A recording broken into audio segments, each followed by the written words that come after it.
আসসালামু আলাইকুম রহমতুল্লাহি ওয়া বারাকাতুহু। তো এই জন্য নবী রাসূলেরা বলতেন যে তোমরা আল্লাহর ব্যাপারেও কি তোমাদের সন্দেহ আছে?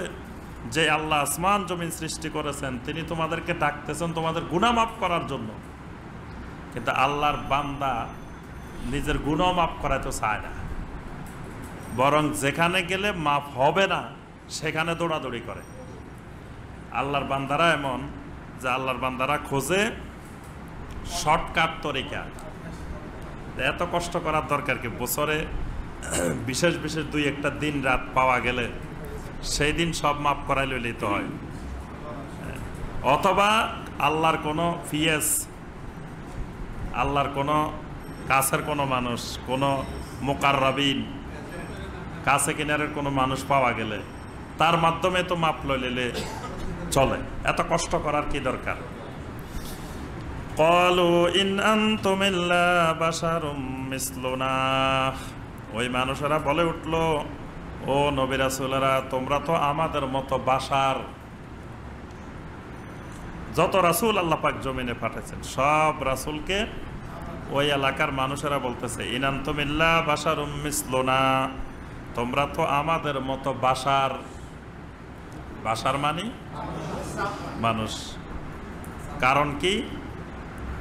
কারণ হলো আমরাও খাওয়া দাওয়া করি, তোমরাও খাওয়া দাওয়া করো, আমরাও প্রস্রাব পায়খানা করি, তোমরাও প্রস্রাব পায়খানা করো, আমাদেরও স্ত্রী আছে, সন্তান সন্ততি আছে, তোমাদেরও স্ত্রী আছে, সন্তান সন্ততি আছে, তো তোমরা রাসূল হইলা কেমনে? কি বলেন? সব যদি আমাদের মতো হয়, আল্লাহর ওলি যদি সব আমাদের মতোই হয়, আল্লাহর ওলি হবে চোখ বন্ধ করলে এক পা দিবেন বাংলাদেশে, আরেক পা দিবেন মক্কাতে, মক্কা মুকাররমায়। তারপরে আসর পড়বেন সরকার বাড়ি মসজিদে, মাগরিব পড়বে মসজিদে হারামে, এশা পড়বে মসজিদে নববীতে, তারপরে না আল্লাহর ওলি। এখন মাগরিবও পড়ে এখানে, এশাও পড়ে এখানে, তা আল্লাহর ওলি হয় কেমনে? বুঝতে পারছেন? এখন তারা দেখে যে নবী রাসূলেরা তো তাদের মতোই সবকিছু, এই জন্য তারা বলতেছে, ইন আনতুম ইল্লা বাশারুম মিসলুনা, তোমরা তো আমাদের মতোই বাশার। দেখেন আল্লাহর নবীরা তখন বলেন নাই, কোন নবীদের জবাবটা পরে আসতেছে। তুরিদুনা আন তাসুদ্দুনা আম্মা কানা ইয়াবুদু আবাউনা। নবী রাসূলদেরকে ওই যুগের মানুষগুলো কি বলছে? যে তোমরা আমাদের মতো বাশার, আমাদের মতো মানুষ, কিন্তু তোমাদের একটা খারাপ মতলব আছে। মতলবটা কি? তুরিদুনা আন তাসুদ্দুনা আম্মা কানা ইয়াবুদু আবাউনা, আমাদের বাপ দাদা পূর্বপুরুষেরা যে ইবাদত করে আসতেছে সেই ইবাদতের ক্ষেত্রে প্রতিবন্ধকতা তৈরি করতে চাইতেছ। আমাদের বাপ দাদা পূর্বপুরুষ যেই পদ্ধতিতে নামাজ পড়ে আসতেছে, তোমরা আসি বলতেছ আমাদের বাপদাদার নামাজ নাকি ভুল।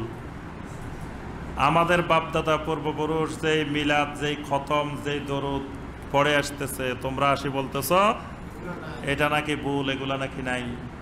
এটা কেমন কথা? অর্থাৎ আমাদের বাপদাদারা যেগুলো করতো সেগুলাই সঠিক, বরং তোমরাই ভুল। বুঝতে পারছেন? কারণ আমাদের বাপ দাদারা কি এত মূর্খ ছিল নাকি? আমাদের বাপ দাদারা কি কিছু জানতো না? আমাদের বাপ দাদারা তো বিশাল বিশাল আলেম ছিলেন। আমাদের বাপ দাদারা ভুল করে নাই, ভুল করতেছে কারা? আমরাই। কারণ বাপ দাদারা যদি ভুল করত, বাপ দাদারা বিল্ডিং ঘরে থাকে নাই, সনের ঘরে রয়েছে। কি বলেন? বাপ দাদারা কোন ঘরে ছিল? সনের ঘর। তা বেশি বুদ্ধিমান বলেই তো সনের ঘরে রয়েছে নাকি? বাপ দাদারা এসির মধ্যে থাকে নাই, গরমের মধ্যে রয়েছে, বেশি বুদ্ধিমান বলেই তো। কি বলেন? হ্যাঁ, বাপ দাদারা ছিলেন বেশি বুদ্ধিমান, এই জন্য এসি বাড়িতে থাকতেন না। কিসের মধ্যে থাকতেন? গরমের মধ্যে থাকতেন। তারপরে তারা এই আপনার এরকম বিল্ডিং করে থাকতেন না, সনের ঘরে থাকতেন। তারপরে তারা পড়তেন আলিফ বে তে সে, আমরা পড়ি কি আলিফ বাদা। তারা বেশি বুদ্ধিমান, এই জন্য আলিফ বে তে সে পড়ছে। আমরা কম বুদ্ধিমান, এই জন্য আমরা আলিফ বা তা সা পড়ি। দুনিয়াবি ব্যাপারে আমরা মনে করি যে আমাদের পূর্বপুরুষেরা কিছুই জানতো না, আমরাই চালাক, কি বলেন? এবং দেখেন এই যে এখন শিশু যারা আছে, এই শিশুরা দাদা নানাদেরকে মনে করে এদের মতো মূর্খ মনে হয় জমিনে আর কেউ নাই, এরাই চালাক। দেখবেন ছোট ছোট বাচ্চা দাদাকে বলবো যে তুমি কিছুই জানো না, সে সব জানে, সে বড় পণ্ডিত। কারণ সে দুনিয়াতে আসেই তো নতুন নতুন কত রকমের মোবাইল দেখছে, কত কিছু দেখছে। দাদা তো এগুলো জীবনেও দেখে নাই, নানা তো এগুলো দেখেই নাই। নানা একটা জিনিস, একটা ফেসবুক বাইর করতে জানে না, নাতি তো টিপ দেওয়ার আগে বাইর করে ফেলায়। নাতি মনে করে কিচ্ছু জানে না, কিন্তু দুনিয়াবি ব্যাপারে, কিন্তু দিনই ব্যাপারে ওই নাতি বলবো যে না, আমার দাদার থেকে বুদ্ধিমান আর দুনিয়াতে কেউ নাই। আমার দাদা যেই মিলাদ পড়াই এসছে, আমরা এটা বাদ দিতে পারবো না। দেখবেন নাতিরা কয় যে না, আমরা আমাদের দাদারে দেখছি ছোটবেলা থেকে, দাদা সারা জীবন এই মিলাদ পড়াই এসছে, খতম পড়াই এসছে, আমার দাদারা কি বুঝতো না? তো তোমার দাদা মোবাইল বুঝে নাই কেন? সেটার ব্যাপারে স্বীকার করবে যে দাদারা এগুলো জানতো না। কিন্তু দিনই ব্যাপারে, ইসলামের ব্যাপারে দাদারা যেটা করছে সেটাই ঠিক।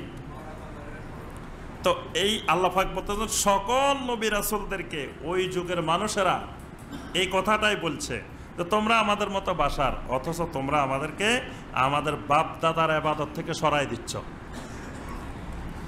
ওই দিন এক মাহফিলে গিয়েছিলাম, তো মাহফিলের অনেকগুলো শর্ত আছে, যে মাহফিল করতে হইলে তো যারা মাহফিলের এন্তেজামিয়া কমিটি তারা অনেকগুলো শর্ত দিচ্ছেন।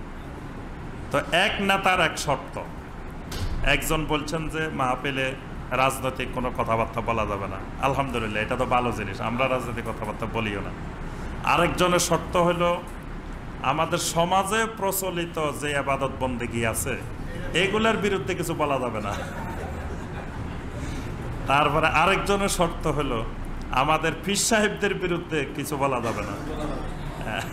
আরেকজনের শর্ত হলো যে সুদ, ঘুষ, দুর্নীতি এগুলোর ব্যাপারে কিছু বলা যাবে না।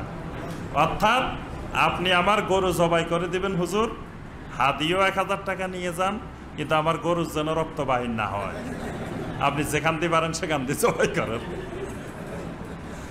বুঝতে পারছেন? আপনি ওয়াজ করেন, কোনো অসুবিধা নাই, কিন্তু ওয়াজ করতে গেলে এইগুলার ব্যাপারে আপনি কিছু বলতে পারবেন। আমি কে মাশাআল্লাহ খুব সুন্দর, তো ঠিক আছে, আমি সব শর্ত মেনে নিলাম, সব শর্ত মেনেই ওয়াজ করব।